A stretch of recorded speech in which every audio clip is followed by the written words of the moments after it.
उल्लू ने गधे को बताया, यह 4 काम दूसरे के सामने कभी मत करना, वरना धन भी चला जाएगा और स्त्री भी।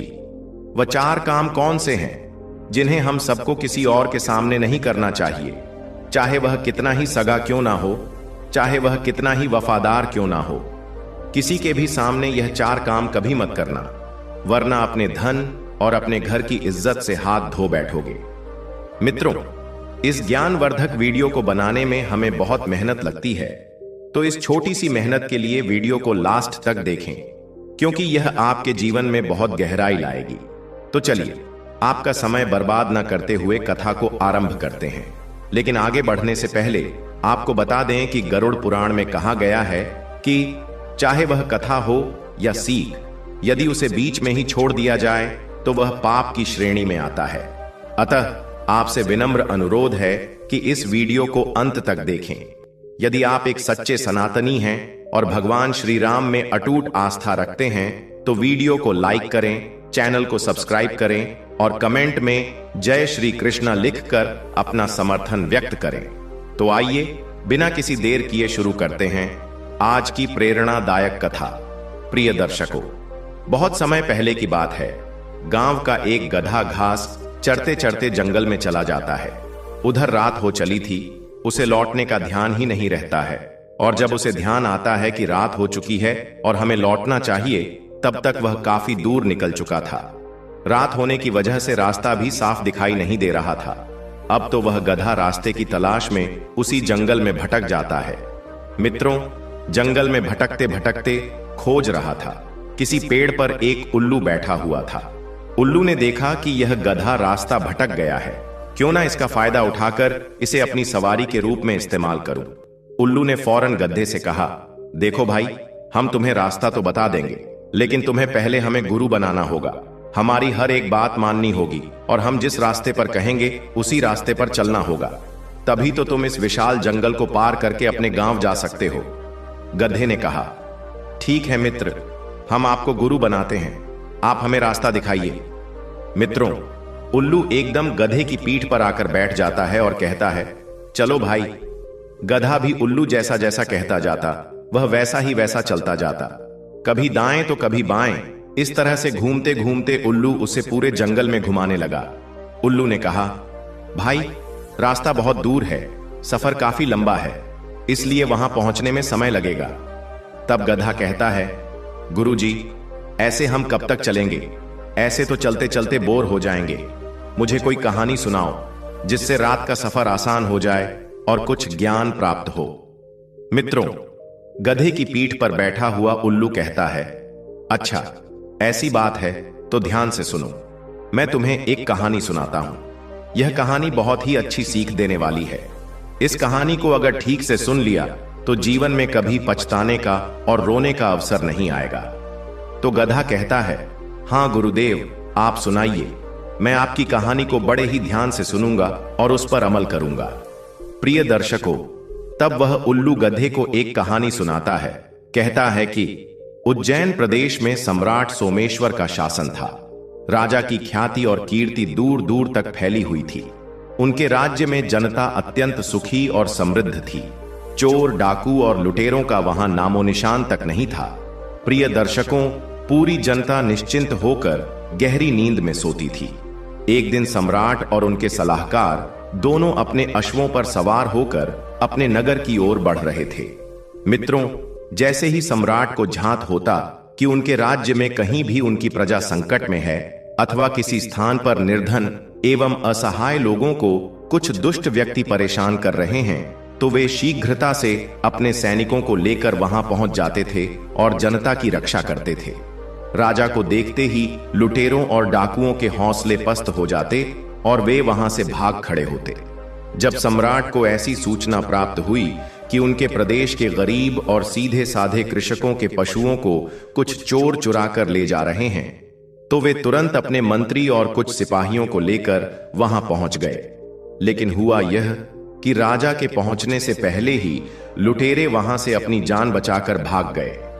सम्राट ने अपने सैनिकों को कृषकों की सहायता के लिए वहीं रहने का आदेश दिया और स्वयं अपने सलाहकार के साथ पुनः राजमहल की ओर लौटने लगे।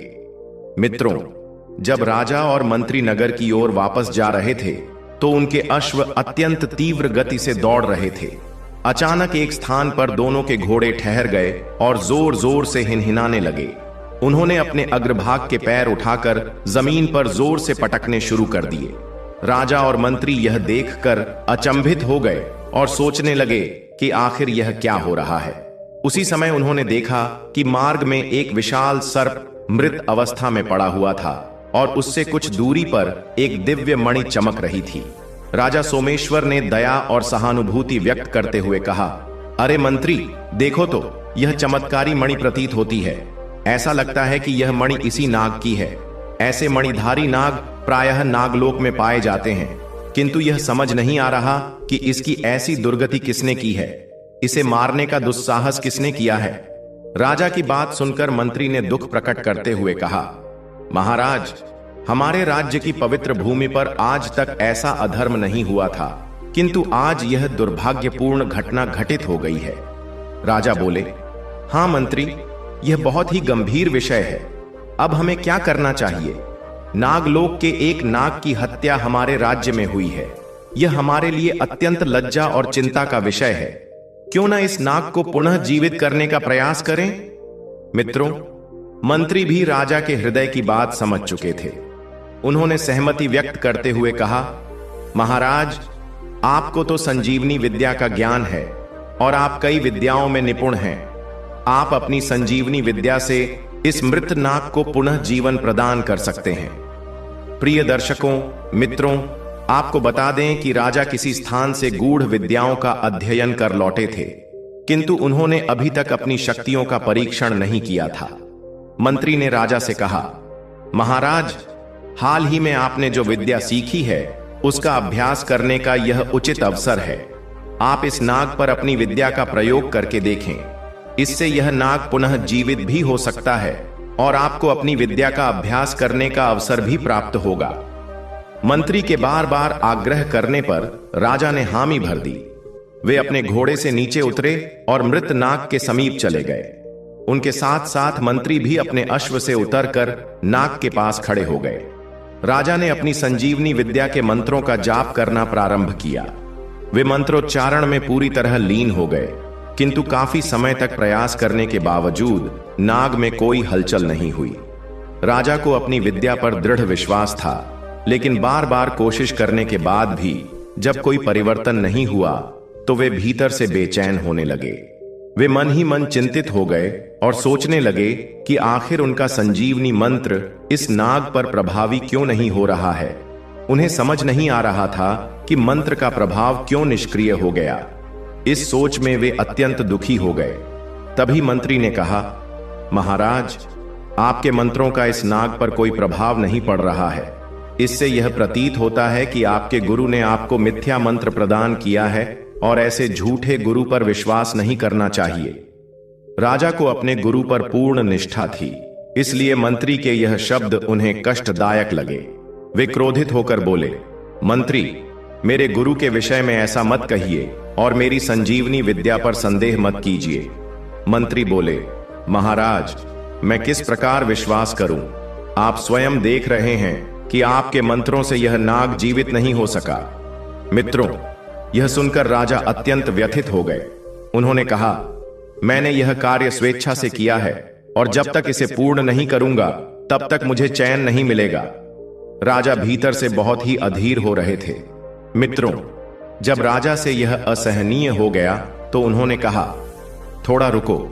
यदि इस सर्प पर संजीवनी मंत्र का कोई प्रभाव नहीं पड़ता तो मैं अपने अन्य मंत्र का प्रयोग करके देखता हूं। मेरे गुरु ने मुझे एक और गूढ़ मंत्र प्रदान किया था। तुम देखना, इस मंत्र से कितना बड़ा चमत्कार होगा। जब तुम इसे देखोगे तो तुम्हें भी विश्वास हो जाएगा कि मेरे गुरु ने वास्तव में मुझे उच्च कोटि की विद्या सिखाई है। राजा ने गर्व से कहा। मंत्री ने बात को बदलते हुए कहा, जाने दीजिए महाराज, क्यों व्यर्थ में समय नष्ट कर रहे हैं? आइए, इस कार्य को छोड़कर आगे बढ़ें। रात हो रही है और हमें अंधेरा होने से पहले ही राजमहल पहुंचना है।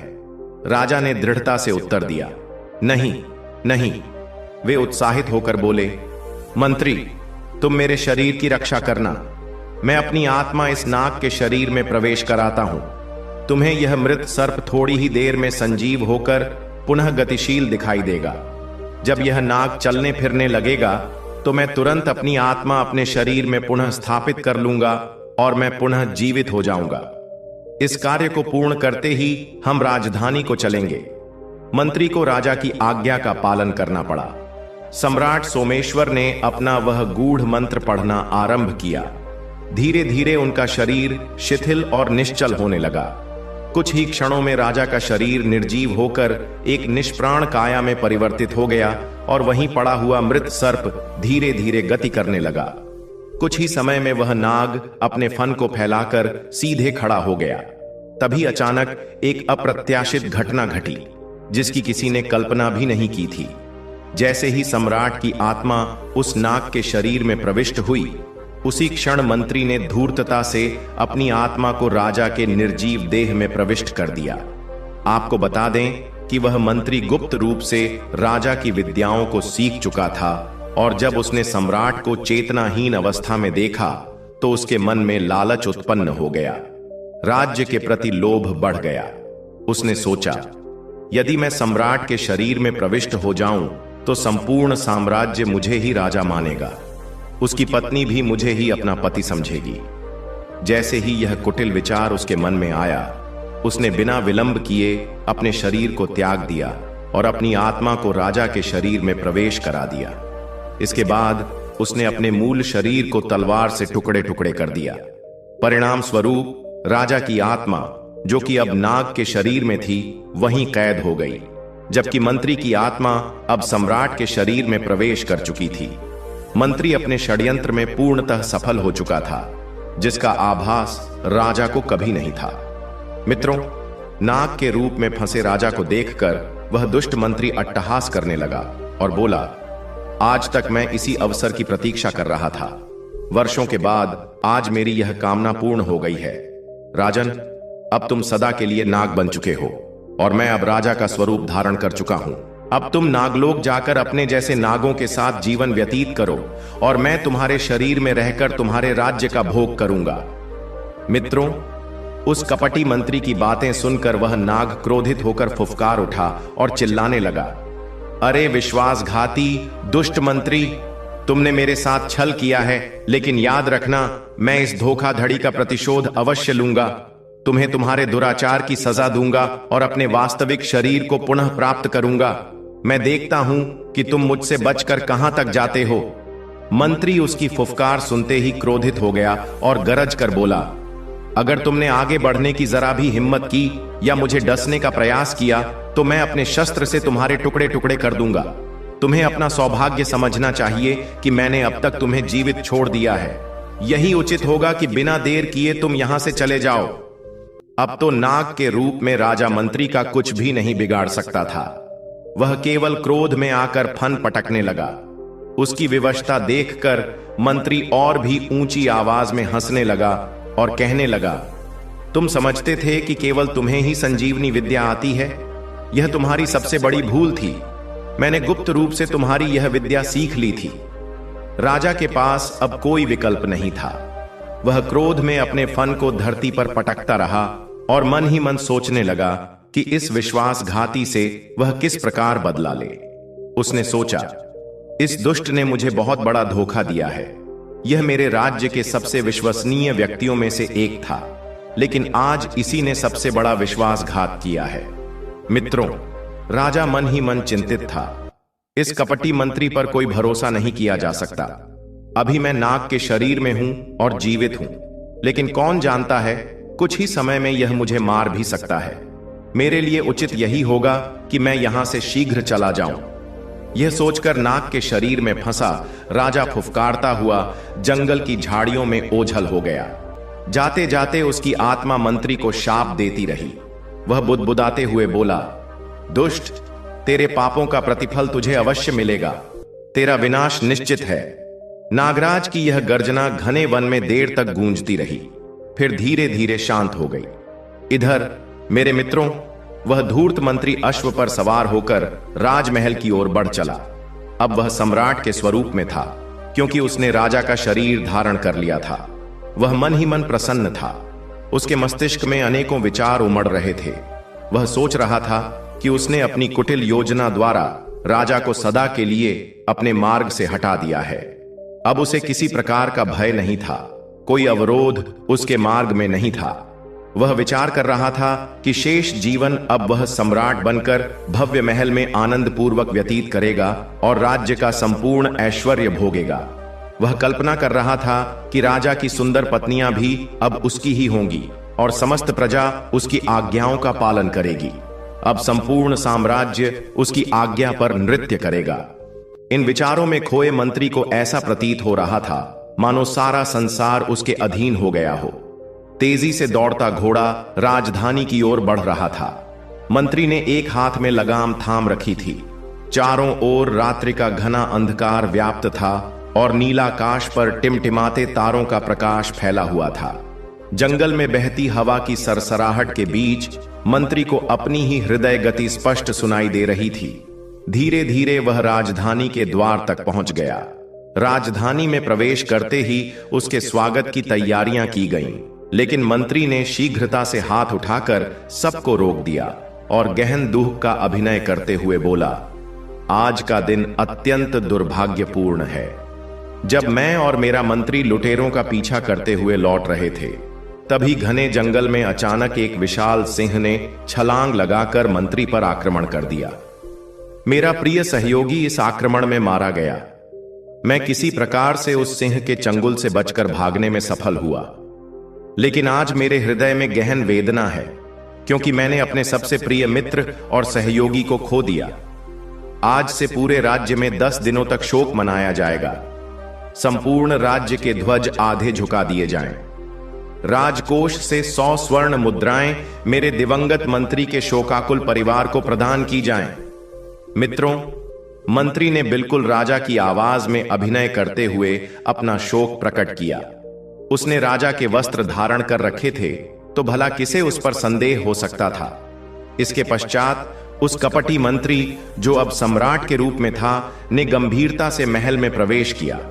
मंत्री की मृत्यु का समाचार पूरे राज्य में फैल चुका था। महल पर लगा हुआ ध्वज आधा झुका दिया गया था। राजदूत, सेवक सेविकाएं और समस्त दरबारी गहरे शोक में डूबे हुए थे। जैसे ही मंत्री, जो अब राजा के रूप में था, राजमहल में प्रविष्ट हुआ, उसी क्षण सम्राट की महारानी आरती का थाल लेकर राजा के समक्ष आरती उतारने के लिए आई। किंतु राजा बने मंत्री ने उसे हाथ के संकेत से रुकने को कहा। महारानी ने भारी स्वर में कहा, महाराज, अधिक व्यथित मत होइए। यह विधि का विधान है, जिसे कोई भी नहीं टाल सकता। मंत्री, जो राजा के रूप में अभिनय कर रहा था, दुखी स्वर में बोला, वह मेरा अति प्रिय सलाहकार था। मैं कल्पना भी नहीं कर सकता था कि वह इतनी असमय मृत्यु को प्राप्त होगा। यह सोचकर मेरा हृदय व्यथित हो रहा है और तुम कह रही हो कि मैं दुखी न होऊं। महारानी ने राजा को ढांढस बंधाने का प्रयास किया और बोली, महाराज, शांत हो जाइए। ईश्वर की असीम कृपा रही कि उन्होंने आपके प्राणों की रक्षा की, जिससे मेरा सुहाग सुरक्षित रहा। अब मुझे आपकी आरती उतारने की अनुमति दीजिए। किंतु मंत्री, जो सम्राट का स्वरूप धारण किए हुए था, तुरंत कह उठा, नहीं, इस समय मेरा मन ठीक नहीं है, मुझे अभी अकेले रहने दो। इतना कहकर वह चुपचाप अपने कक्ष की ओर बढ़ गया। महारानी ने बहुत अनुनय विनय की, लेकिन उसने उसकी एक भी बात नहीं सुनी। निराश होकर महारानी अपने कक्ष में लौट गई। मंत्री द्वारा किए गए इस भावनात्मक अभिनय के पश्चात उसके हृदय में भी एक विचित्र बेचैनी उत्पन्न होने लगी।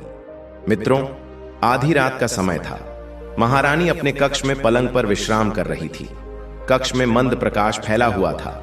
सोने से पूर्व उसने ईश्वर से प्रार्थना की और शीघ्र ही उसे गहरी नींद आ गई। किंतु अभी रात आधी ही बीती थी कि अचानक उसके कानों में एक रहस्यमयी आवाज गूंजने लगी। ऐसा प्रतीत हुआ मानो कोई उससे संवाद कर रहा हो। वह आवाज कह रही थी, महारानी, शीघ्र जागो और यहां से तुरंत कहीं दूर चली जाओ। यह व्यक्ति तुम्हारा वास्तविक पति नहीं है। तुम्हारा सुहाग संकट में है। यह व्यक्ति सम्राट सोमेश्वर नहीं है। इस धूर्त ने छल पूर्वक सम्राट के शरीर को अपना लिया है। यह सब मात्र एक षड्यंत्र है। तुम्हारे पति सोमेश्वर अदृश्य रूप में हैं और अत्यंत पीड़ा में हैं। वे ही तुम्हें यह संदेश दे रहे हैं। मित्रों, यह संदेश सुनते ही महारानी हड़बड़ाकर जाग उठी। वह भयभीत होकर चारों ओर देखने लगी, लेकिन उसे कुछ भी असामान्य नहीं दिखा। कक्ष में एक रहस्यमयी शांति व्याप्त थी। दीपक टिमटिमा रहा था। कोई परिवर्तन दृष्टिगोचर नहीं हो रहा था। महारानी का हृदय तेजी से धड़कने लगा। वह कुछ समय तक मौन रहकर उसी आवाज के विषय में चिंतन करती रही। फिर वह अपने कक्ष से निकलकर पड़ोसी कक्ष में गई, जहां उसकी विश्वास पात्र दासी विश्राम कर रही थी। महारानी ने धीरे से उसे जगाया और उसके कान में कुछ कहा। तत्पश्चात दोनों ने चुपचाप अपने वस्त्र और आभूषण समेटे और रात्रि में ही महल के पिछले गुप्त द्वार से बाहर निकल गईं। चारों ओर घना अंधकार था। पूरा महल गहरी निद्रा में था। रानी और दासी गुप्त मार्ग से छुपते छुपाते महल से दूर निकल गईं। कुछ ही समय में वे घने जंगल में प्रविष्ट हो गईं। धीरे धीरे आकाश में उजाला होने लगा। एक मुर्गे की बांग सुनाई दी। रानी और उसकी दासी एक नदी के पास जाकर रुकीं। उन्होंने वहां अपना मुख धोया और कुछ फलाहार किया। अब जाकर उनके हृदय की गति कुछ सामान्य हुई। उन्होंने अपना वेश परिवर्तित कर लिया। मित्रों, वे दोनों गिरते पड़ते आगे बढ़ती रहीं। जैसे ही उन्हें कोई हलचल सुनाई देती, वे किसी वृक्ष या पत्थर के पीछे छिप जातीं और फिर मार्ग पर आगे बढ़ने लगतीं। चलते चलते दोपहर हो गई। अब वे दोनों पहाड़ियों के उस पार पहुंच चुकी थीं, जहां से वह भयानक जंगल समाप्त हो चुका था। अब उनके समक्ष एक ग्राम का दृश्य दिखाई दिया। वहां एक परित्यक्त भवन दिखा, जिसके समीप जाकर उन्होंने विश्राम करने का निश्चय किया। थकान इतनी अधिक थी कि वे शीघ्र ही गहरी निद्रा में डूब गईं। उधर जैसे ही प्रातः हुई, राजमहल में कोलाहल मच गया कि महारानी अपने कक्ष से लापता हैं। सभी सेवक और सेविकाएं चिंतित होकर इधर उधर भागने लगे। पूरे महल में खलबली मच गई। धीरे धीरे यह समाचार उस मंत्री तक पहुंचा जो अब राजा के रूप में था। यह सुनते ही मंत्री हतप्रभ रह गया। एक दास उसके समक्ष उपस्थित हुआ और कांपते हुए बोला, महाराज, महारानी महल से अदृश्य हो गई हैं। यह सुनते ही मंत्री क्रोध से चिल्लाया, तुम क्या कह रहे हो? यह असंभव है। तभी एक अन्य सेविका ने भयभीत स्वर में कहा, महाराज, यह सत्य है। रानी के साथ उनकी एक प्रिय दासी भी गायब हो गई हैं। हम उन्हें कहीं भी नहीं ढूंढ पा रहे हैं। राजा बने मंत्री ने क्रोधित होकर आदेश दिया, तुम लोग यहां मेरा मुंह क्या देख रहे हो? जाओ और पूरे राज्य का कोना कोना छान डालो। यदि तुम लोग रानी को शीघ्र नहीं खोज पाए तो तुम सभी को कठोर दंड दिया जाएगा। मित्रों, सम्राट बने मंत्री ने समस्त नगर में घोषणा करवा दी कि जो कोई भी महारानी को खोज कर लाएगा, उसे भारी पुरस्कार दिया जाएगा। मंत्री ने अपने स्वर को और तीव्र किया और चारों दिशाओं में अपने सैनिकों और नौकरों को रानी की खोज के लिए भेज दिया। नगर के समस्त मंदिर, उद्यान, सरोवर एवं गुप्त स्थानों की छानबीन की गई, किंतु महारानी और उनकी दासी का कोई भी सुराग नहीं मिला। दिन भर खोजबीन चलती रही। सुबह से दोपहर हुई और दोपहर से संध्या हो गई। राजमहल में सभी गहन चिंता में डूबे थे। मंत्री अत्यंत व्याकुल था। वह मन ही मन सोच रहा था, यह सब अचानक कैसे हुआ? कहीं रानी को मेरे रहस्य का पता तो नहीं चल गया? फिर उसने स्वयं को सांत्वना दी, नहीं, यह असंभव है। रानी को यह सब कैसे झांत होगा? इस बात की जानकारी केवल मुझे ही है, तो फिर उसे किसने बताया? लेकिन मंत्री अब भीतर ही भीतर भयभीत हो चुका था। रानी के अचानक चुपचाप उठकर चले जाने की बात मंत्री के मन में निरंतर घूम रही थी। यदि रानी को कुछ भी झांत नहीं था, तो फिर वह इस प्रकार कहां चली गई? अनेक भयानक विचारों ने उसे घेर लिया था। उसकी बुद्धि काम नहीं कर रही थी। वह सोच रहा था कि यह सब एक ही रात्रि में कैसे हो गया। उसे तो ऐसा प्रतीत हुआ था मानो उसकी समस्त योजनाएं सफल हो गई थीं, किंतु यहां तो एक ही रात में उसकी समस्त योजनाएं निष्फल होती दिखाई दे रही थीं। कई दिनों तक रानी की खोज जारी रही, किंतु उसका कोई अता पता नहीं चला। मंत्री की चिंता ज्यों की त्यों बनी हुई थी, बल्कि समय के साथ साथ उसकी व्याकुलता और अधिक बढ़ रही थी। इधर घने वन में जब रानी और दासी विश्राम कर रहे थे, तभी उनके आसपास हलचल होने से उनकी नींद टूट गई।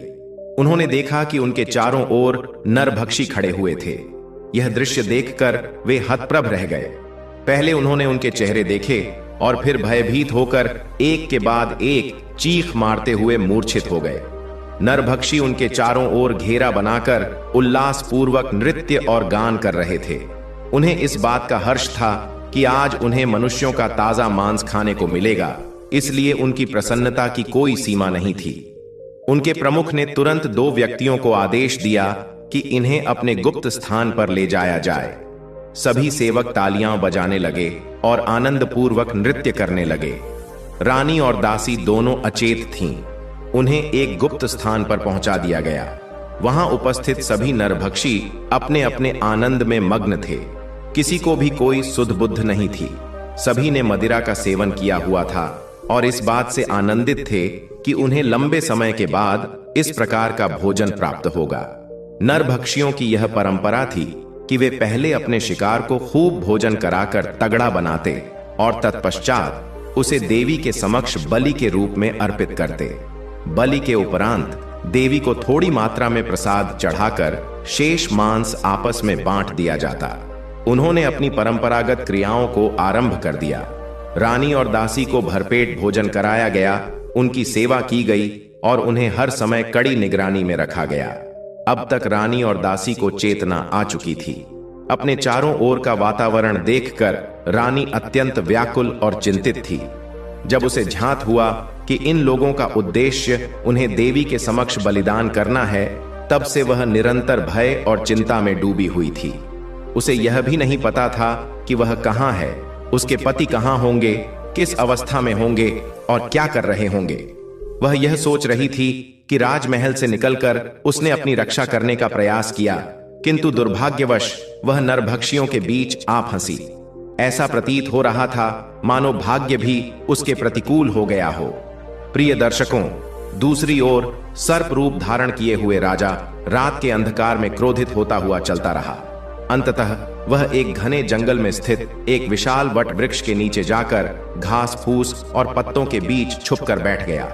वह अत्यंत व्यथित था और मन ही मन उस धूर्त मंत्री के प्रति घृणा और क्रोध से भर उठा था, किंतु वह उस समय कुछ भी करने में असमर्थ था।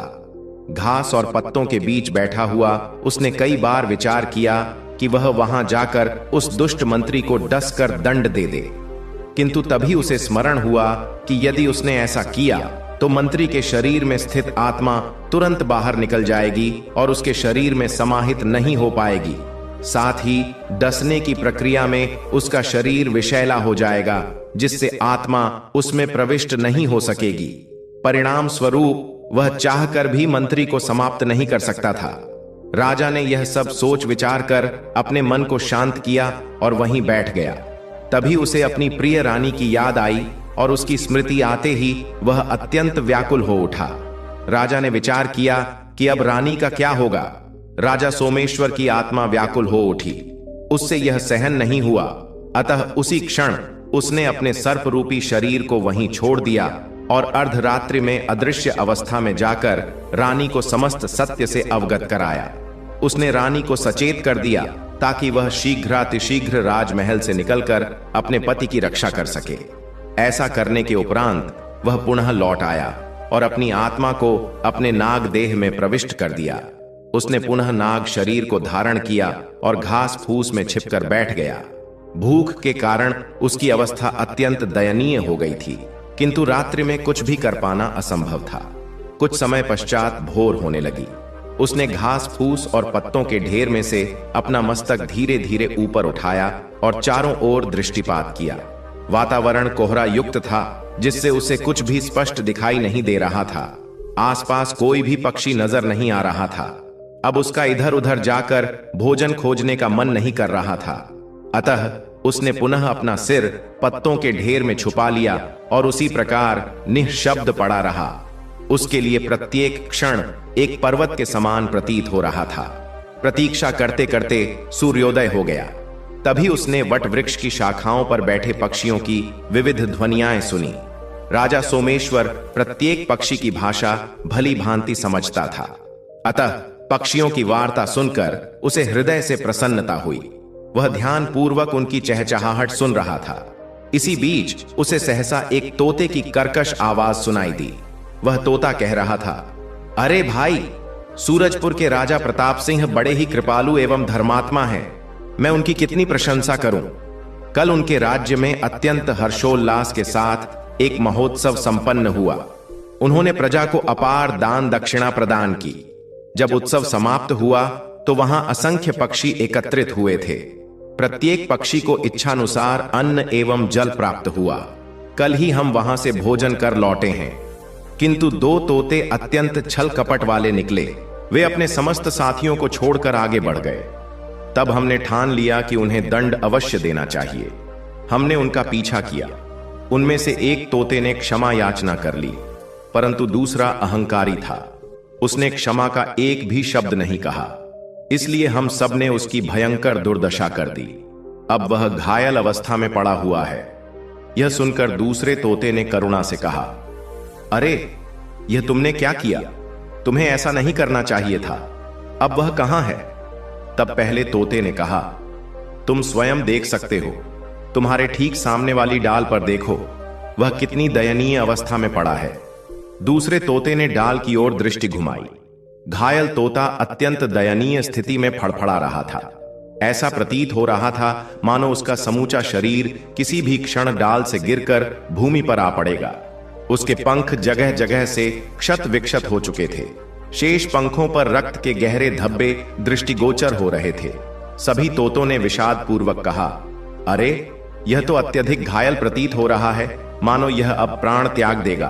पहला तोता ठहाका लगाकर बोला, देखो, नीचे शिकारी ने जाल बिछा रखा है। वह स्वयं इसे पकड़ने के लिए प्रतीक्षारत है। शीघ्र ही यह जाल में फंस जाएगा। शिकारी की बात सुनकर समस्त तोते सिहर उठे, मानो उन्होंने मृत्यु को प्रत्यक्ष देख लिया हो। इन सभी वार्ताओं को वह नागदेहधारी राजा ध्यानपूर्वक सुन रहा था। उसने धीरे से अपना फण उठाकर उस डाल की ओर देखा। उसके मस्तिष्क में तीव्र गति से एक विचार आया, कितना उत्तम भोजन उपलब्ध है। आज बिना किसी प्रयास के ही मेरा पेट भर जाएगा। किंतु दूसरे ही क्षण उसे स्मरण हुआ कि वह तोता मरने ही वाला है। उसे अपना आहार बनाने से कहीं अधिक श्रेयस्कर यह लगा कि क्यों न मैं इस मृतप्राय तोते के शरीर में अपनी आत्मा को प्रविष्ट कर दूं और इस नाग शरीर का त्याग कर दूं। मित्रों, जैसे ही उस तोते ने अंतिम श्वास ली, राजा ने तुरंत ही नाग शरीर छोड़ दिया और अपनी आत्मा को उस तोते के शरीर में प्रवेश करा दिया। उसी क्षण वह तोता पुनः जीवंत हो उठा। कुछ ही क्षणों में वह डाल से नीचे गिर पड़ा और शिकारी के जाल में जा फंसा। अब वह जाल में फंसकर जोर जोर से फड़फड़ाने लगा और बाहर निकलने की भरसक चेष्टा करने लगा, किंतु उसके नाखून बुरी तरह से जाल में उलझ चुके थे। उसकी छटपटाहट से जाल जोर जोर से हिलने लगा। उस बड़े और आकर्षक तोते को जाल में फंसा हुआ देखकर शिकारी की आंखें चमक उठीं। उसके मन में आनंद की लहर दौड़ गई। उसने प्रसन्न होकर सोचा, आज तो मुझे एक बेहतरीन शिकार हाथ लगा है। घर पहुंचते ही मेरी पत्नी भी इसे देखकर प्रसन्न हो जाएगी। उसने शीघ्रता से अपना जाल समेटा।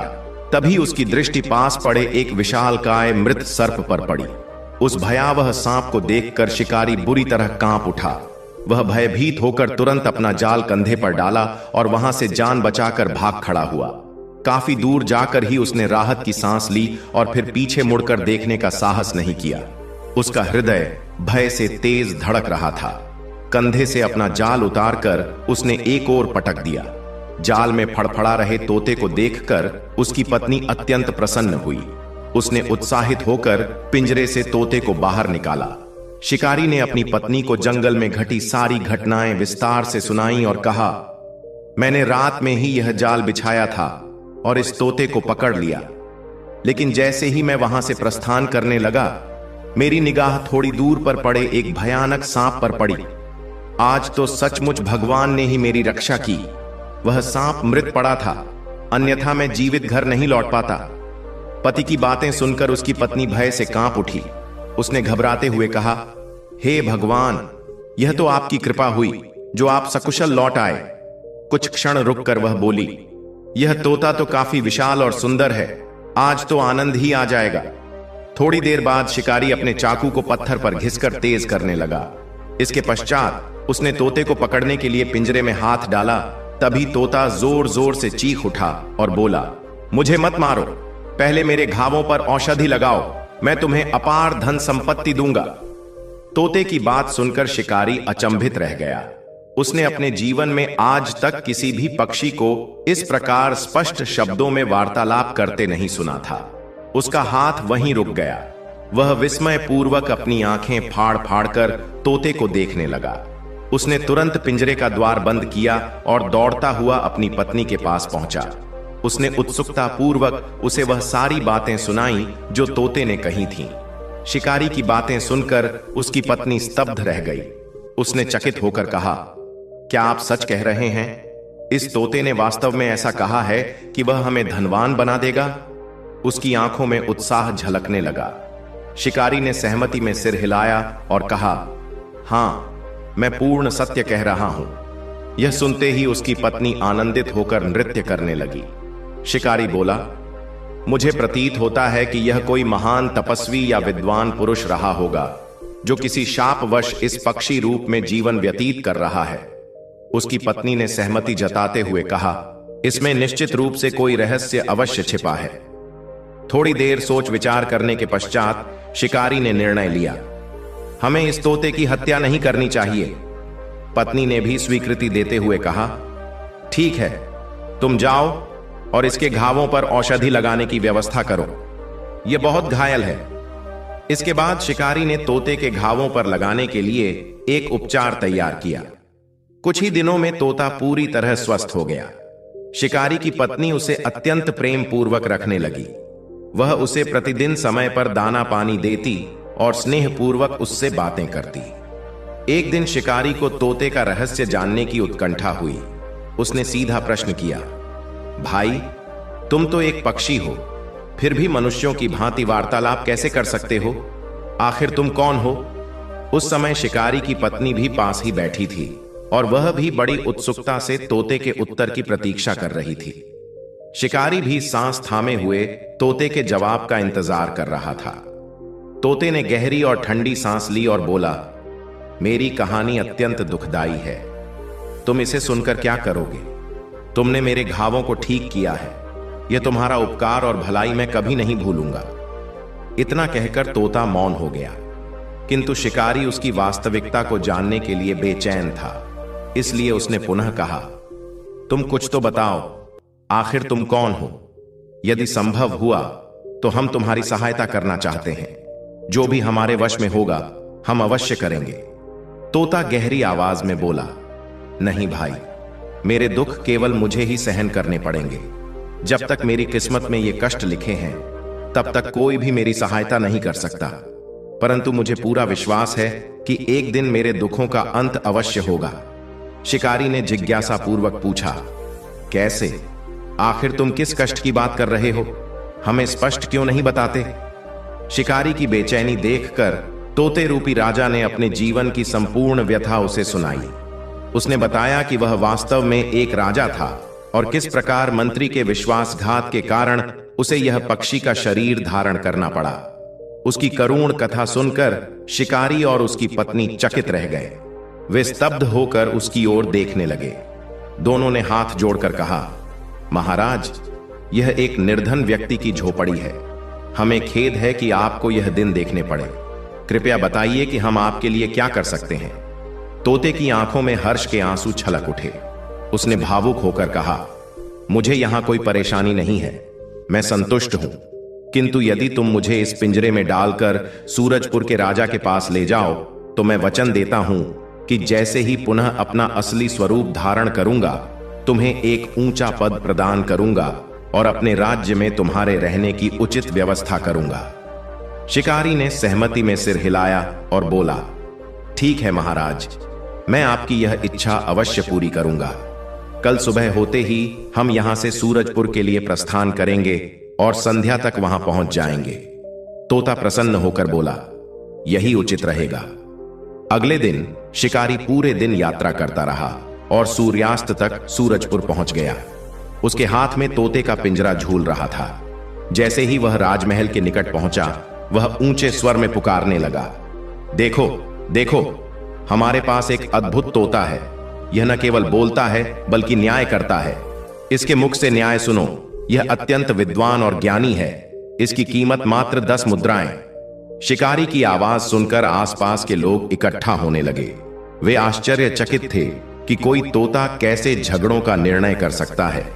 धीरे धीरे यह बात सूरजपुर के राजा तक भी पहुंच गई। राजा ने तुरंत अपने सैनिकों को भेजा और शिकारी को महल में बुलवा लिया। जैसे ही शिकारी राज दरबार में पहुंचा, उसने पिंजरे को भूमि पर रखा और हाथ जोड़कर राजा के समक्ष खड़ा हो गया। राजा ने गंभीर स्वर में कहा, शिकारी, हमने सुना है कि तुम्हारा तोता विवादों का निपटारा करता है। क्या यह सत्य है? शिकारी ने सिर झुकाकर उत्तर दिया, जी महाराज, यह सत्य है। आप स्वयं परख सकते हैं। राजा ने पुनः कहा, हमने यह भी सुना है कि यह अत्यंत विद्वान और पंडित है। शिकारी ने उत्तर दिया, यह भी पूर्णतः सत्य है महाराज। राजा ने शिकारी से प्रश्न किया, तुम इस तोते की कितनी कीमत मांगते हो? शिकारी ने विनम्रता से हाथ जोड़ते हुए कहा, महाराज, जो भी आप उचित समझें वही मेरे लिए पर्याप्त होगा। राजा ने मुस्कुराते हुए कहा, अच्छा, तो हम तुम्हें सोने की मुद्राएं देंगे। यह सुनते ही शिकारी अचंभित रह गया। सोने की मुद्राओं की कल्पना मात्र से उसकी आंखों में सपने तैरने लगे। किंतु तभी राजा ने गंभीर स्वर में चेतावनी दी, परंतु देखो, यदि तुम्हारी बातें झूठी निकलीं तो तुम्हें कठोर दंड मिलेगा। शिकारी ने आत्मविश्वास पूर्वक उत्तर दिया, मुझे यह स्वीकार है महाराज। राजा ने आदेश देते हुए कहा, अच्छा, हम तुम्हारे रहने की व्यवस्था करवाते हैं। जब तक इस तोते की परीक्षा पूरी नहीं हो जाती तब तक तुम हमारे राज्य से बाहर नहीं जा सकते। जब हमें संतुष्टि हो जाएगी तभी हम तुम्हें अनुमति देंगे। शिकारी ने आदर पूर्वक कहा, जैसा आपका आदेश महाराज। राजा ने तत्क्षण अपने सेवक को बुलाया और शिकारी के रहने व भोजन की समुचित व्यवस्था करने का निर्देश दिया।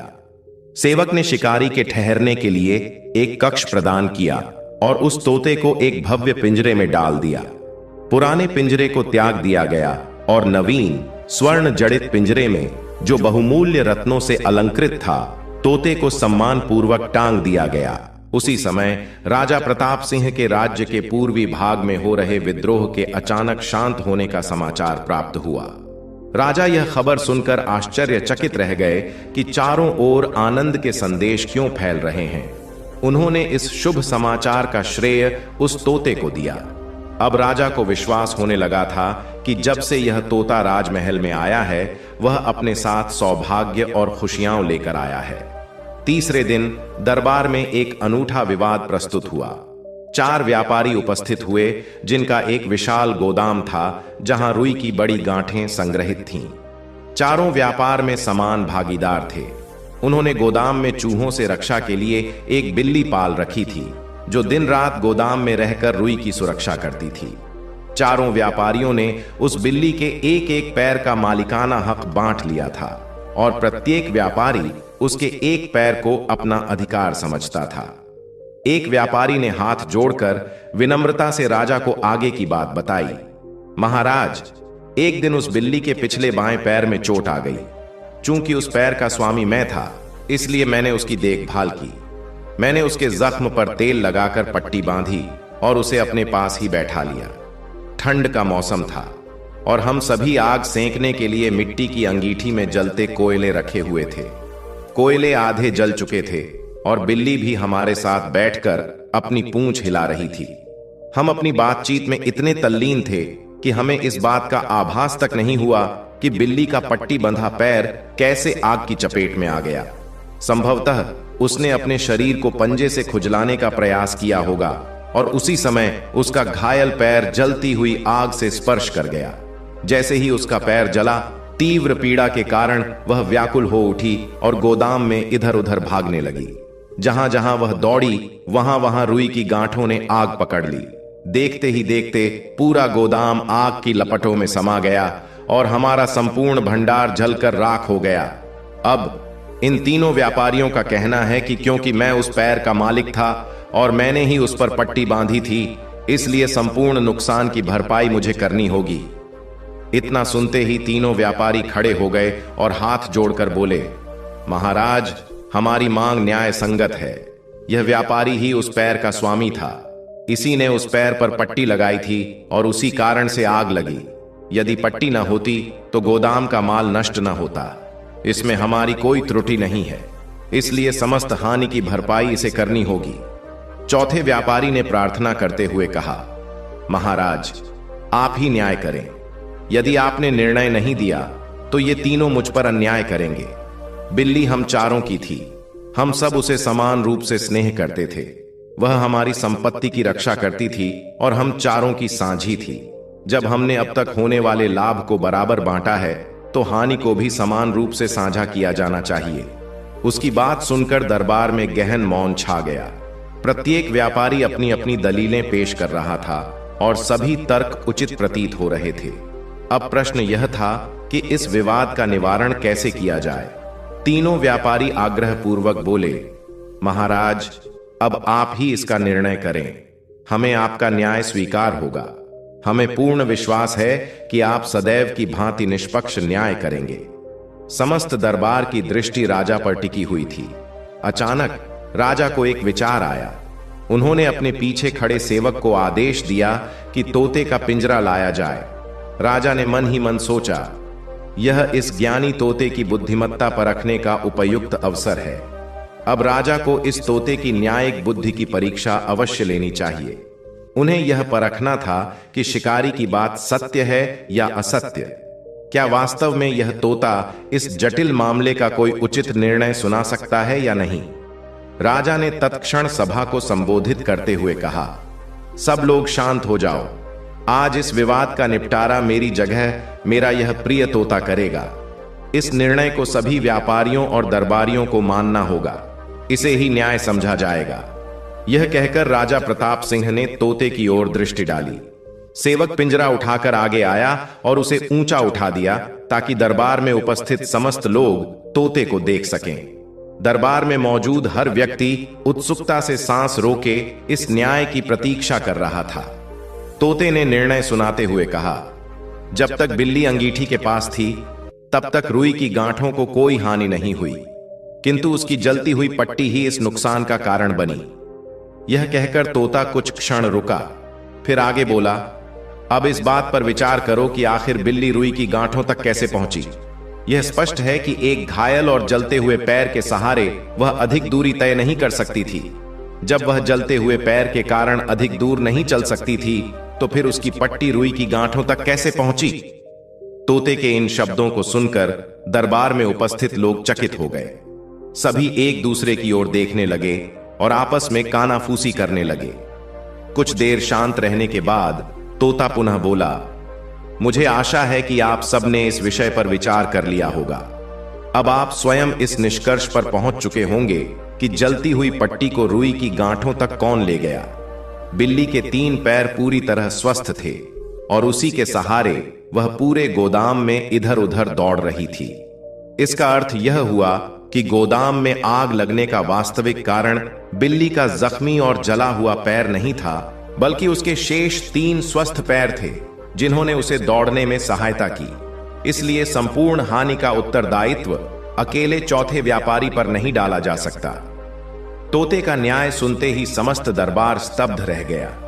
हर व्यक्ति आश्चर्य में पड़ गया कि एक तोते ने कितना बुद्धिमान और निष्पक्ष निर्णय सुनाया है। दरबार में उपस्थित प्रत्येक व्यक्ति तोते के इस अद्वितीय निर्णय की प्रशंसा करने लगा। राजा प्रताप सिंह भी अत्यंत प्रसन्न हुए और उन्होंने सभा को समाप्त करने की घोषणा कर दी। सभी लोग संतुष्ट होकर दरबार से चले गए। दोपहर का समय था। तोता अपने स्वर्ण जड़ित पिंजरे में बहुमूल्य रत्नों से सुसज्जित खंभे पर लटका हुआ था। राजा और उनके मंत्री तोते की न्यायिक क्षमता की सराहना कर रहे थे। अचानक राजा ने तोते की ओर मुड़कर कहा, हे तोता, तू मेरे लिए अत्यंत शुभ सिद्ध हुआ है। जब से तू मेरे महल में आया है तब से मेरे राज्य में समृद्धि और शांति स्थापित हो गई है। अब मुझे यह जानने की अत्यंत जिज्ञासा है कि पूर्व जन्म में तू कौन था और तुझे यह दिव्य ज्ञान कैसे प्राप्त हुआ। राजा के प्रश्न को सुनते ही तोते की आंखों से आंसू छलक पड़े। उसने भारी मन से राजा को अपनी संपूर्ण वास्तविकता बताई। तोते की दुखद कथा सुनकर राजा प्रताप सिंह भी व्यथित हो उठे। उन्होंने गहरी सांस लेते हुए कहा, हाय, यह कितना दुर्भाग्यपूर्ण है कि एक राजा दूसरे राजा के महल में एक पिंजरे में बंद है। तोते ने लंबी सांस ली और कहा, महाराज, यह सब भाग्य का लेखा जोखा है। राजा ने दुख व्यक्त करते हुए कहा, यह अत्यंत कष्टप्रद है, लेकिन हम कर भी क्या सकते हैं? तोते ने उत्तर दिया, महाराज, आपके मेरे प्रति प्रेम और स्नेह की भावना ही मेरे लिए पर्याप्त है। मुझे किसी और चीज की आवश्यकता नहीं। किंतु एक बात है जिसे प्राप्त किए बिना मैं स्वयं को पूर्ण नहीं समझ सकता। मैं अपनी रानी से मिलना चाहता हूं। यदि आप मुझे मेरी रानी से मिला दें तो मैं यही समझूंगा कि मैंने संसार का समस्त सुख प्राप्त कर लिया है। राजा ने स्नेहपूर्वक कहा, तुम चिंता मत करो, मैं आज ही अपने सेवकों को तुम्हारी रानी की खोज में भेजता हूं। यह कहते हुए राजा ने आश्वासन दिया कि वह तोते को अवश्य उसकी रानी से मिलवा देंगे। यह सुनकर तोते के रूप में कैद राजा सोमेश्वर के हृदय में आशा की किरण जाग उठी। वह अत्यंत आनंदित हुआ और मन ही मन अपनी रानी से मिलने की कल्पना करने लगा। कई दिनों से उसने अपनी प्रिय रानी का चेहरा नहीं देखा था। वह सोचने लगा, न जाने वह कहां होगी, किस हाल में होगी, क्या कर रही होगी। यह विचार आते ही उसके भीतर मंत्री भैरवनाथ के प्रति घोर क्रोध उमड़ने लगा। उसकी आंखों में बदले की ज्वाला भड़क उठी। उसने ठान लिया कि वह उस दुष्ट को अवश्य दंड देगा। उसी नीच ने हमें, राजा और रानी को, नदी के दो किनारों की भांति एक दूसरे से अलग कर दिया है। यह सोचते ही तोते के मन में प्रतिशोध की ज्वाला और प्रबल हो उठी। मित्रों, उसी संध्या को राजा के दूत रानी की खोज में चारों दिशाओं में निकल पड़े। राजा ने प्रसन्न होकर शिकारी को एक बड़ा इनाम दिया और सम्मान पूर्वक महल से विदा किया। शिकारी यह सोचकर अत्यंत प्रसन्न था कि तोते ने जो कहा था वह पूर्णतः सत्य निकला। मैं तुम्हें संपन्न बना दूंगा। वास्तव में वह उसे संपन्न बना चुका था। शिकारी की खुशी का कोई ठिकाना नहीं था। इधर राजा के सैनिक अत्यधिक तेजी से रानी को ढूंढ रहे थे। उन्होंने पर्वत, वन और समस्त रास्तों को बारीकी से खंगालना आरंभ कर दिया। उधर जंगल में नरभक्षी बड़े उल्लास और धूमधाम से उत्सव मना रहे थे। आज देवी के समक्ष 2 महिलाओं की बलि अर्पित की जाने वाली थी। इस घटना को वे अत्यंत शुभ मान रहे थे, क्योंकि इससे पहले कभी ऐसा नहीं हुआ था कि एक ही दिन में देवी को 2 बलियां चढ़ाई जाए। वे इस अवसर को एक भव्य पर्व की भांति उत्साहपूर्वक मनाना चाहते थे। नरभक्षियों ने रानी और दासी को गुफा से बाहर लाकर फूलों से सजाया और बाजे गाजे के साथ देवी के मंदिर की ओर ले गए। भय और घबराहट से रानी और दासी की स्थिति अत्यंत दयनीय थी। उन्हें अपने समक्ष मृत्यु का स्पष्ट दर्शन हो रहा था। वे मन ही मन ईश्वर से जीवन दान की याचना कर रही थीं। नरभक्षी चारों ओर से उन्हें घेर कर खड़े थे। लंबे समय तक नृत्य और संगीत का आयोजन चलता रहा। जब वे थककर चूर हो गए, तब उन्होंने रानी और दासी को एक ऊंचे मंच पर बिठा दिया, ताकि देवी का यह प्रसाद समस्त लोगों को स्पष्ट रूप से दिखाई दे सके। इसके पश्चात उन्होंने बलि के लिए अपने शस्त्रों को तैयार करना प्रारंभ कर दिया। उनकी परंपरा के अनुसार पहले बलि को बाणों से घायल किया जाता, तत्पश्चात देवी के समक्ष अर्पित किया जाता। तीरों से बींधने से पहले उन्होंने देवी की आराधना करते हुए कुछ मंत्रोच्चार किए और पुनः नृत्य गान आरंभ कर दिया। कुछ समय पश्चात जब उनका नृत्य संगीत समाप्त हुआ, तो उनके सरदार ने धनुष उठा लिया और भीड़ के मध्य से आगे बढ़ा। उसने प्रत्यंचा खींचकर बाण छोड़ने की तैयारी की। रानी और दासी भय से कांप रही थीं। उन्होंने अपनी आंखें मूंद लीं और पूरी श्रद्धा से ईश्वर से प्रार्थना करने लगीं। तभी अचानक एक चमत्कार घटित हुआ। एक विशाल पक्षी तीव्र गति से आकाश की ऊंचाइयों से नीचे आया और अपने शक्तिशाली पंजों से रानी और दासी को पकड़कर तेजी से ऊपर उड़ चला। सरदार और समस्त नरभक्षी अवाक रह गए। वे भयभीत होकर इधर उधर देखने लगे। वे समझ ही नहीं सके कि यह क्या हुआ। फिर उन्हें यह विचार आया कि यह अत्यंत दुर्भाग्यपूर्ण घटना थी। देवी की बलि छिन गई थी। अब देवी का क्रोध उन पर अवश्य टूटेगा। इस भय से सभी नरभक्षी घबराकर जंगल में भाग गए और अपनी गुफाओं में जाकर छिप गए। इधर वह विशाल पक्षी, जो एक गिद्ध था, लंबे समय तक आकाश में उड़ता रहा और अंततः एक निर्जन टापू पर उतर आया। समुद्र के किनारे पहुंचकर उसने अपने पंजों की पकड़ ढीली की और रानी तथा दासी को भूमि पर छोड़ दिया। वे दोनों मूर्छित हो चुकी थीं। इसके बाद वह पक्षी जोर जोर से कर्कश स्वर में चिल्लाने लगा। वह अपनी मादा गिद्ध को बुला रहा था। उसके चीखने का तात्पर्य था कि उसे उत्तम भोजन मिल चुका है। वह अपनी मादा तक इस शुभ समाचार को पहुंचाना चाहता था, किंतु मादा गिद्ध भोजन की खोज में कहीं दूर निकल गई थी। नर गिद्ध ने लंबे समय तक उसकी प्रतीक्षा की, किंतु उसका कोई अता पता नहीं था। इससे चिंतित होकर नर गिद्ध सोचने लगा, कहीं मेरी संगिनी किसी संकट में तो नहीं फंस गई। कई घंटों तक प्रतीक्षा करने के उपरांत जब उससे और अधिक धैर्य नहीं रखा गया, तो वह रानी और दासी को वहीं छोड़कर अपनी मादा की खोज में समुद्र तट की ओर निकल पड़ा। इधर समुद्र की लहरें किनारों तक आकर वापस लौट रही थीं। कुछ समय बाद रानी और दासी को चेतना आई।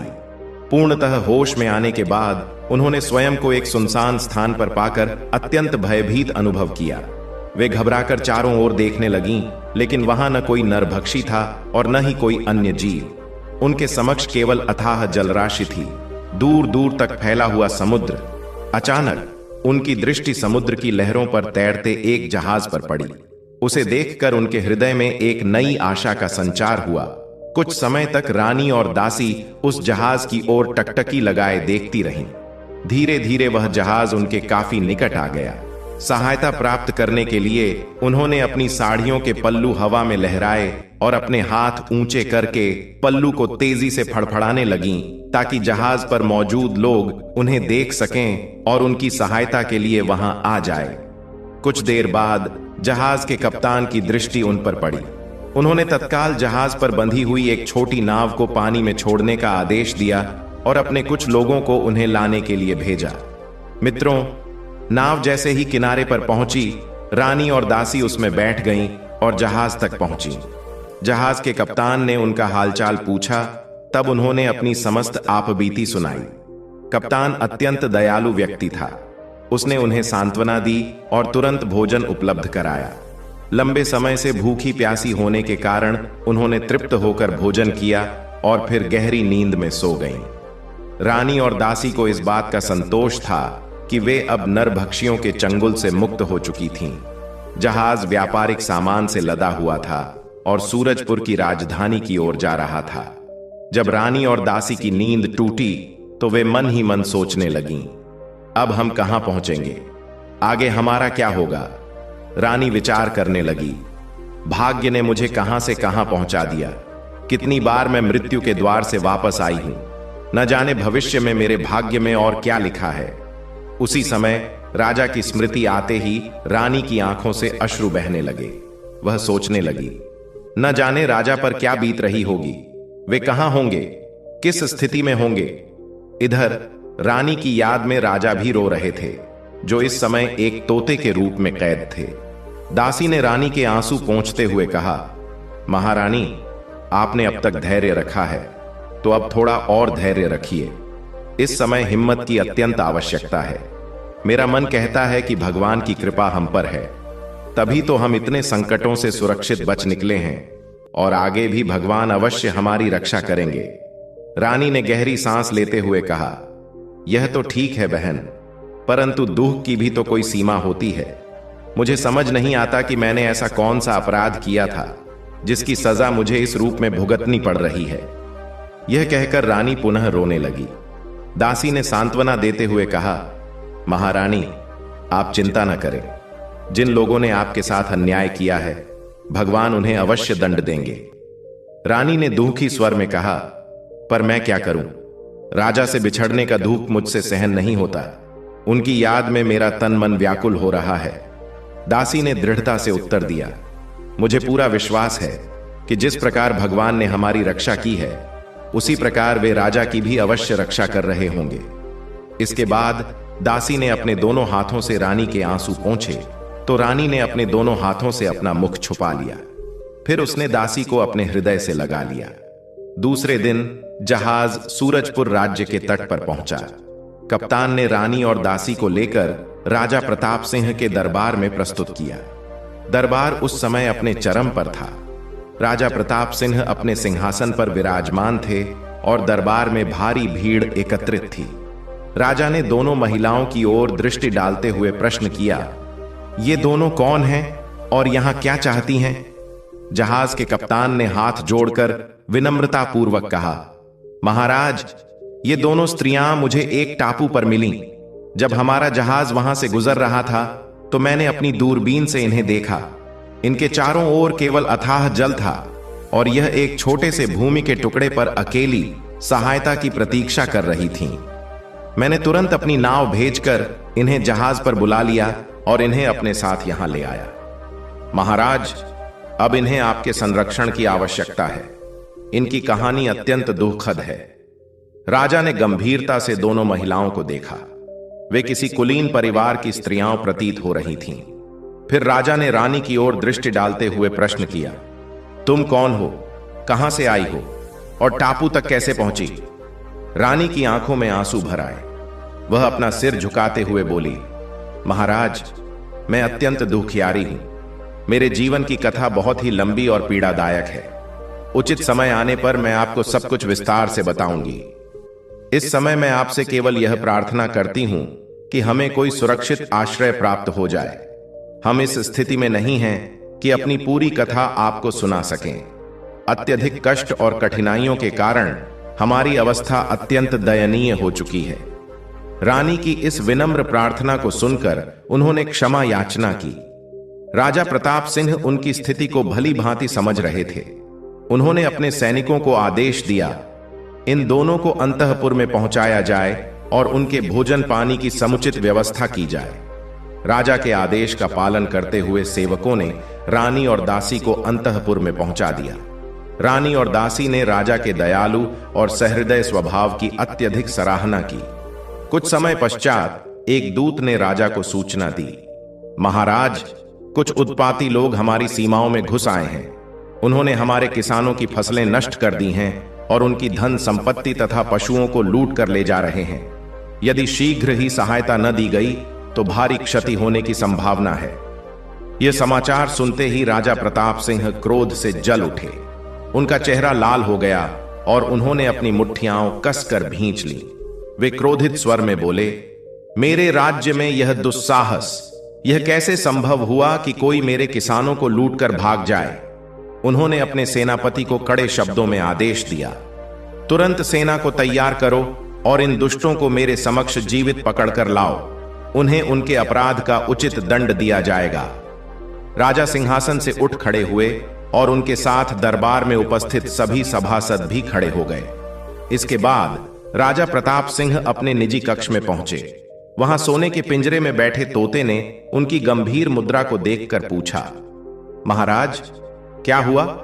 क्या सब कुशल मंगल है? आज आपको इतना चिंतित देखकर मुझे अत्यंत दुख हो रहा है। राजा ने गहरी सांस लेते हुए कहा, अभी अभी कुछ उपद्रवियों ने मेरी सीमा में प्रवेश कर किसानों को लूट लिया है और इससे पहले मैंने 2 बेसहारा स्त्रियों को अपने महल में आश्रय दिया। मुझे नहीं समझ आ रहा कि यह संयोग है या कुछ और, लेकिन मुझे यह लगता है कि उन दोनों के आने के बाद ही संकट उत्पन्न हुआ है। न जाने क्यों उनका आगमन मेरे लिए अशुभ प्रतीत हो रहा है। यह कहकर राजा चिंतित मुद्रा में टहलने लगे। तोता चुपचाप राजा को देखता रहा। तोते को समझ नहीं आ रहा था कि ऐसी परिस्थिति में राजा को क्या उत्तर दिया जाए।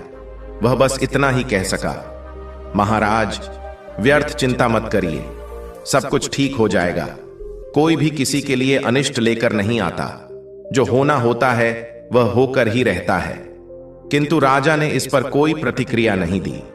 वे उसी तरह चिंता में डूबे अपने कक्ष में इधर उधर टहलते रहे। ऐसा प्रतीत हो रहा था जैसे तोते की कही हुई बात उन्हें अच्छी नहीं लगी। इस प्रकार 2-3 दिन बीत गए। इसी बीच रानी ने राजा के पास एक पत्र भेजा जिसमें लिखा था, महाराज, आपने हमें इस कठिन समय में शरण दी, इसके लिए हम आपके हृदय से आभारी हैं। किंतु इस प्रकार महल में खाली बैठना हमें उचित प्रतीत नहीं होता।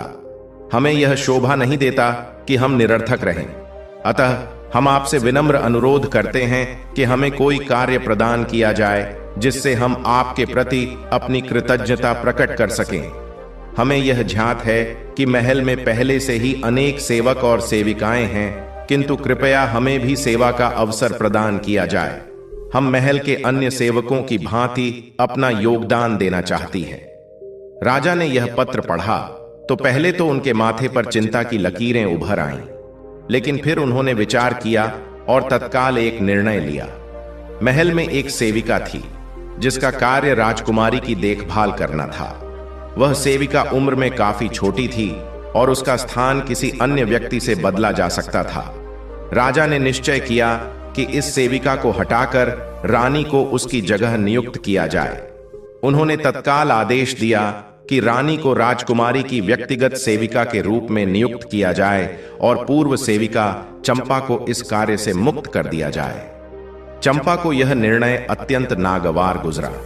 वह भीतर ही भीतर क्रोधित हो उठी और मन ही मन सोचने लगी, यदि यह नई दासी यहां न आई होती तो मुझे यह दिन नहीं देखना पड़ता।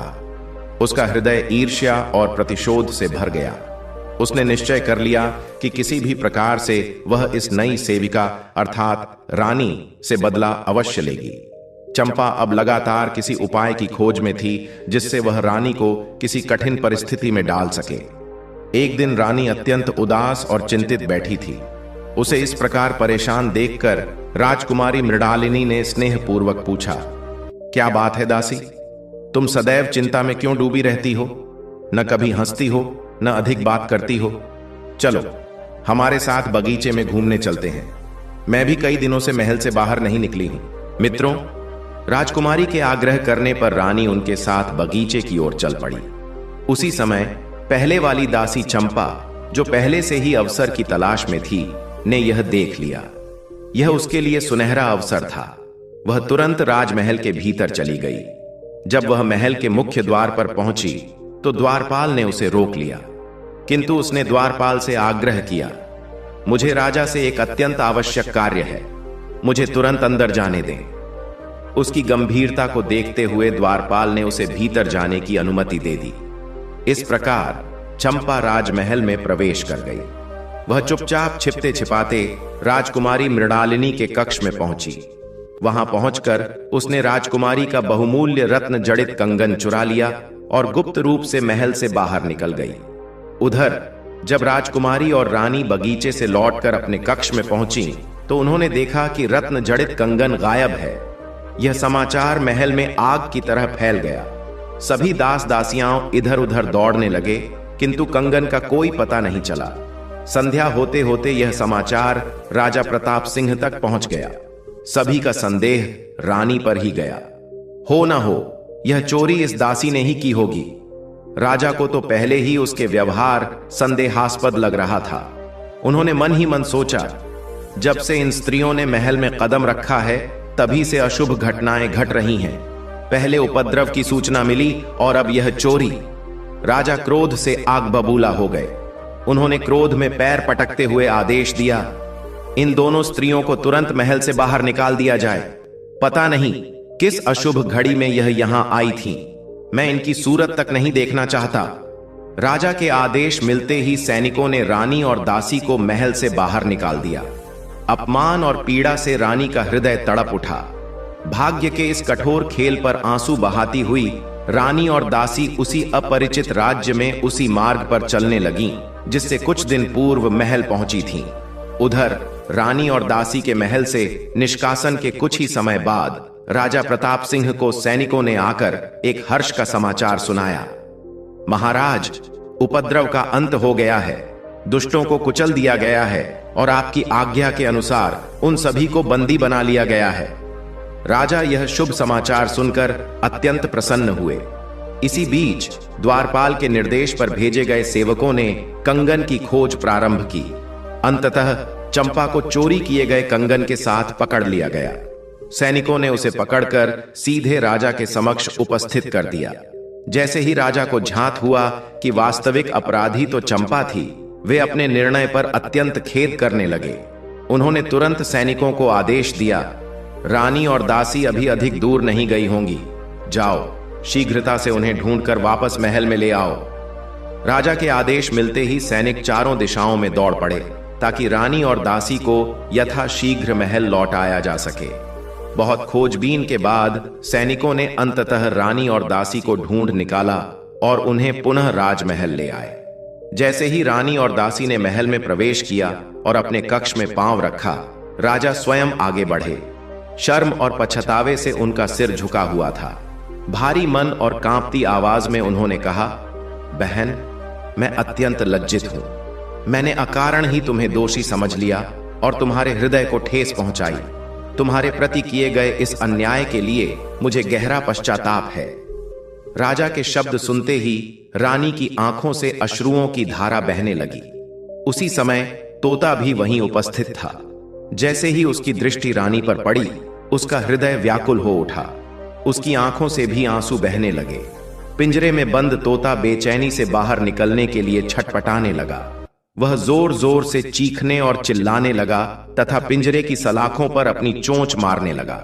अचानक राजा और रानी का ध्यान पिंजरे की ओर गया। तोते की आंखों से आंसू बहते देखकर राजा अचंभित रह गए। उन्हें गहरा आघात लगा कि उनके प्रिय तोते को अचानक क्या हो गया। राजा चिंतित होकर पिंजरे के पास गए और स्नेहपूर्वक उस पर हाथ रखते हुए बोले, क्या हुआ सुखदेव? आज तुम्हारी आंखों में आंसू क्यों हैं? मैं तुम्हें इस तरह घबराया हुआ पहले कभी नहीं देखा। तब तोते ने गहरी सांस ली और भावुक होकर उत्तर दिया, महाराज, यह मेरी रानी है। यह मेरे लिए सबसे अद्भुत संयोग है। आज मेरे जीवन का सबसे आनंदमय दिन है। तोते की यह बात सुनकर राजा की आंखें विस्मय से फैल गईं। वे अविश्वास से कभी तोते को तो कभी रानी को देखने लगे। रानी की दृष्टि भी पिंजरे की ओर स्थिर हो गई थी। अचानक उसके मुंह से निकला, महाराज, मैंने कभी स्वप्न में भी नहीं सोचा था कि हमारा मिलन इस प्रकार होगा। रानी ने अपनी आंखों के आंसू पोंछते हुए राजा को प्रणाम किया और कहा, स्वामी, आपको पाने के लिए हम अब तक दर दर भटकते रहे हैं। हमने आकाश पाताल एक कर दिया, परंतु भाग्य ने हमारे साथ निरंतर खिलवाड़ किया। हमने अनगिनत ठोकरें खाई हैं और अत्यंत निराश हो चुके थे, लेकिन विधाता ने हमें पुनः मिलाने का मार्ग बनाया। हमारे दुखों का अंत हो चुका है।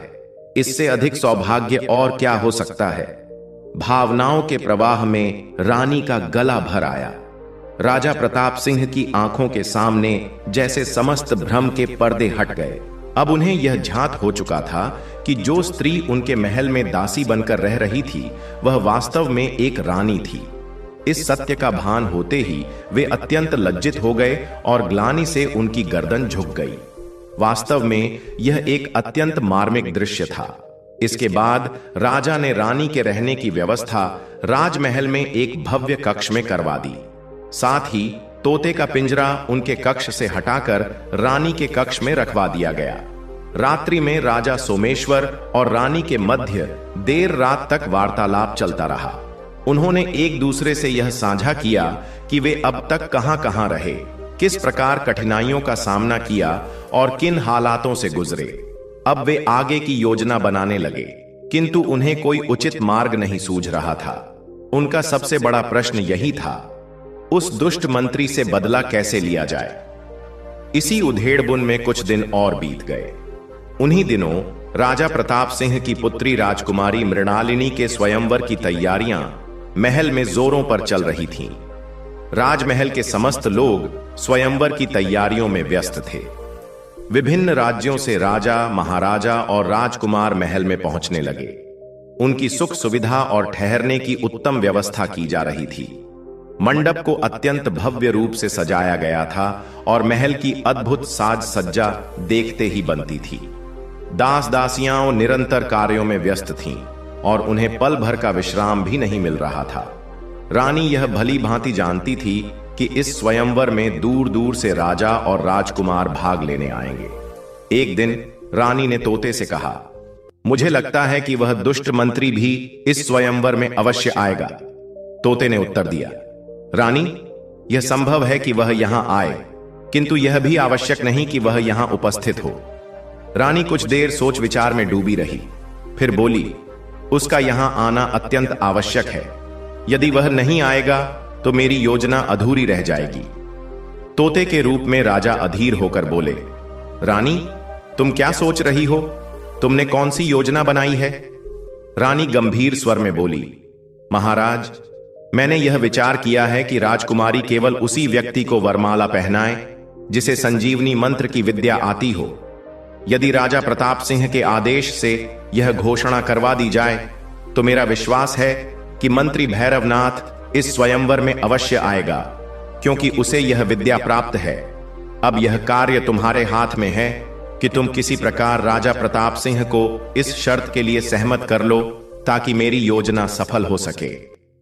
तोते के रूप में राजा सोमेश्वर ने पूरी बात को भली भांति नहीं समझा, किंतु फिर भी उन्होंने रानी को आश्वस्त करते हुए कहा, ठीक है, मैं पूरी कोशिश करूंगा। राजा प्रताप सिंह को इस शर्त को मानने के लिए मनाने का प्रयास करूंगा। रानी प्रसन्न होकर बोली, अति उत्तम, आगे की योजना मैं देख लूंगी। अगले दिन तोते के रूप में राजा ने राजा प्रताप सिंह को इस शर्त के लिए मना लिया। चारों दिशाओं में यह घोषणा करवा दी गई कि राजकुमारी उसी व्यक्ति को वरमाला पहनाएगी जिसे संजीवनी मंत्र की विद्या प्राप्त हो। स्वयंवर का शुभ दिन आ पहुंचा। मंडप में विभिन्न राज्यों के राजा, महाराजा और राजकुमार उपस्थित हो चुके थे। हालांकि अभी राजकुमारी मृणालिनी का आगमन नहीं हुआ था। एक ओर दर्शकों की विशाल भीड़ उपस्थित थी। मंत्री ने खड़े होकर आमंत्रित राजा महाराजाओं को धन्यवाद दिया और स्वयंवर की शर्तों को पुनः दोहराते हुए औपचारिक घोषणा कर दी। अब राजकुमारी के आगमन की तैयारियां चल रही थीं। तभी मंडप के बाहर एक भारी कोलाहल सुनाई दिया। बाहर कहीं किसी के बीच झगड़ा हो रहा था और चीखने चिल्लाने की आवाजें गूंज रही थीं। राजा प्रताप सिंह ने तुरंत स्थिति को समझने के लिए बाहर दृष्टि डाली। उन्होंने देखा कि एक शिकारी अपने कुत्ते के साथ और एक महिला अपने हाथ में एक मृत मुर्गी लिए चली आ रही थी। राजा प्रताप सिंह क्रोधित स्वर में गरजते हुए बोले, यह क्या तमाशा है? तुम लोग कौन हो और यहां क्या चाहते हो? उनकी कठोर वाणी सुनकर मंडप में सन्नाटा छा गया। महिला ने हाथ जोड़ते हुए राजा के समक्ष अपनी मृत मुर्गी रख दी और बोली, महाराज, मैं आपके पास एक न्यायिक फरियाद लेकर आई हूं। राजा ने खड़े स्वर में उत्तर दिया, यह कोई न्यायालय नहीं बल्कि राजकुमारी का स्वयंवर है। तुम लोगों की हिम्मत कैसे हुई इस शुभ अवसर में बाधा डालने की? फिर राजा ने गुस्से में कहा, तुम जानते हो कि इस अपराध की सजा क्या होगी? महिला और शिकारी घबराते हुए बोले, महाराज, यह शिकारी अपने कुत्ते के साथ जंगल से गुजर रहा था। उसी समय उसके कुत्ते ने मेरी मुर्गी को मार डाला। मैं आपके दरबार में न्याय की याचना करने आई हूं। कृपया मुझे न्याय प्रदान करें। राजा प्रताप सिंह ने अपने गुस्से पर नियंत्रण रखते हुए कहा, यह विवाह का पावन अवसर है। शीघ्र बताओ, तुम क्या चाहती हो? महिला ने निडर होकर उत्तर दिया, महाराज, मैं अपनी मुर्गी को पुनः जीवित वापस चाहती हूं। महिला ने गिड़गिड़ाते हुए कहा, महाराज, यह मेरी जान से भी प्रिय है। यह मुर्गी मेरे स्वर्गीय पिता की दी हुई निशानी है। राजा प्रताप सिंह क्रोध से तिलमिला उठे और बोले, तुम कैसी हास्यास्पद बातें कर रही हो? भला मरी हुई मुर्गी वापस जीवित कैसे हो सकती है? किंतु वह महिला अपनी बात पर अड़िग रही और विनती करती हुई बोली, महाराज, मुझे मेरी मुर्गी चाहिए। मैं हाथ जोड़कर आपसे प्रार्थना करती हूं। मुझे विश्वास है कि मैं आपके दरबार से निराश नहीं लौटूंगी। महिला के निरंतर आग्रह से राजा असमंजस में पड़ गए। उन्हें समझ नहीं आ रहा था कि इस समस्या का समाधान कैसे किया जाए। संपूर्ण सभा शांति से राजा के निर्णय की प्रतीक्षा कर रही थी। तभी राजा को स्मरण हुआ कि स्वयंवर की शर्तों के अनुसार संजीवनी विद्या का झांता इस मृत मुर्गी को पुनः जीवित कर सकता है। यह विचार आते ही राजा के चेहरे पर संतोष की झलक आ गई। इसी बीच राजकुमारी मृणालिनी अपने हाथ में वरमाला लिए अपनी सखियों के साथ मंडप में प्रविष्ट हुई। उचित अवसर देखकर राजा प्रताप सिंह खड़े हुए और घोषणा की, जो भी इस मुर्गी को अपनी संजीवनी विद्या के माध्यम से पुनः जीवित करेगा, हमारी राजकुमारी उसी के गले में वरमाला पहनाएगी। राजा की इस घोषणा के साथ ही सभा में एकदम सन्नाटा छा गया। स्वयंवर में आए समस्त राजा, महाराजा और राजकुमार एक दूसरे की ओर देखने लगे। कुछ समय पश्चात मंत्री भैरवनाथ अपने आसन से उठा और गर्व से मंडप के केंद्र में आकर बोला, मैं इस मुर्गी को जीवित कर सकता हूं। इसके पश्चात उसने संजीवनी मंत्र का जाप करना प्रारंभ किया। मंडप में उपस्थित पिंजरे में कैद तोता यह सब ध्यानपूर्वक देख रहा था। जैसे ही मंत्री भैरवनाथ ने संजीवनी मंत्र पढ़ना प्रारंभ किया, वैसे ही तोते ने उस मंत्र का उल्टा जाप करना शुरू कर दिया। तोते द्वारा मंत्र को निष्प्रभावी किए जाने के कारण मंत्री लाख प्रयासों के बावजूद भी मुर्गी को जीवित नहीं कर सका। अब मंत्री भैरवनाथ विवश और लज्जित हो चुका था। पूरी सभा में उसका उपहास उड़ाया जाने लगा। क्रोधित और अपमानित होकर उसने घोषणा की, मैं इस मुर्गी को अवश्य जीवित कर सकता हूं, लेकिन मेरी एक शर्त है, मुझे मंत्र का जाप अकेले एक बंद कमरे में करने दिया जाए। राजा प्रताप सिंह ने इस प्रस्ताव को स्वीकार कर लिया। कुछ समय पश्चात भैरवनाथ को एक कक्ष में बंद कर दिया गया। वहां उसने दरवाजा भीतर से बंद कर लिया और मंत्रोच्चार करने लगा। थोड़ी देर में मरी हुई मुर्गी धीरे धीरे अपने पंख फड़फड़ाने लगी। यह दृश्य देखकर पूरी सभा में प्रसन्नता की लहर दौड़ गई और लोग तालियां बजाने लगे। किंतु ठीक उसी क्षण एक अद्भुत घटना घटित हुई। मंत्री भैरवनाथ की आत्मा मुर्गी में प्रवेश कर गई। उसी समय तोते की आत्मा अपने शरीर से निकलकर भैरवनाथ के निर्जीव पड़े शरीर में प्रवेश कर गई। वास्तव में वही शरीर राजा सोमेश्वर का था। कुछ क्षणों में तोते की आत्मा ने पूरी तरह से राजा सोमेश्वर के शरीर में प्रवेश कर लिया। अब पिंजरे में केवल मृत तोते का शरीर पड़ा रह गया। उधर मंडप में मुर्गी पुनः जीवित हो चुकी थी। कुछ क्षणों पश्चात राजा सोमेश्वर बंद कक्ष से बाहर निकले और सीधे मंडप में पहुंचे। वहां पहुंचकर उन्होंने मुर्गी के रूप में फंसे मंत्री से कहा, तो मंत्री जी, कैसी रही हमारी यह कला? राजा सोमेश्वर को उनके असली स्वरूप में देखकर मंत्री स्तब्ध रह गया।